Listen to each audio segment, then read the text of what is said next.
All India ട്രിപ്പിൻ്റെ 279 ദിവസം രാവിലെ തന്നെ പിള്ളേരോടെ കൂടി. ഇത് ബെൽജിയംകാരൻ ക്ലെമൻറ്റ്. നടന്നാണ് യാത്ര. വഴിക്ക് വെച്ച് കിട്ടി, അങ്ങനെ കൂടെ കൂട്ടി. ഞങ്ങളെല്ലാവരും കൂടി സീറോ ഒന്ന് കറങ്ങാൻ ഇറങ്ങിയതാണ്. ഈ സ്ഥലത്തിനൊരു പ്രത്യേക സൗന്ദര്യമാണ്. ഞങ്ങൾ ആദ്യം എത്തിയത് കുറച്ച് സിസ്റ്റർമാരും അച്ഛന്മാരും ഒക്കെ ഉള്ളൊരു ഹൗസിലാണ്. ചക്ക വറുത്തതും ചായയും കുടിച്ചിരുന്നു. പാടവും അതിനടുത്ത് സ്റ്റോറേജ് ഹൗസും അതിൻ്റെ അടുത്ത് വീടുകളും. അങ്ങനെയാണ് ഇവരുടെ അയ്യോ അത് പറഞ്ഞില്ലല്ലോ, ഇവിടുത്തെ ട്രൈബൽ വിഭാഗമാണ് അപ്പത്താനി ട്രൈബ്സ്. അവരുടെ വീടുകൾ. ഇവിടെ ഒരു ഫെസ്റ്റിവൽ നടക്കുന്നുണ്ട്, മിയോക്കോ. അത് കാണിക്കാനാണ് ഞങ്ങളെ കൊണ്ടുപോകുന്നത്. ഇതാണ് നമ്മുടെ ജോണി സാറ് കൂടാതെ ഇവിടെയുള്ള കുറേ മലയാളികൾ നമ്മുടെ കൂടെ ഉണ്ട്. അങ്ങനെ അപ്പത്താനി ട്രഡീഷണൽ വീട്ടിൽ ഫെസ്റ്റിവലിലെ മെയിൻ ഭക്ഷണമാണ്. ഇവർ നന്നായി സൽക്കരിക്കും നമ്മളെ.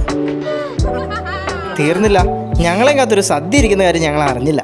കായംകുളംകാരൻ രാധാകൃഷ്ണൻ സാറും ചേച്ചിയും കൂടി സർപ്രൈസ് തന്നതാണ്.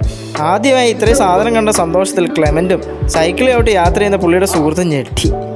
ഇതാണ് ഇന്നത്തെ വിശേഷം. ശേഷം നാളെ.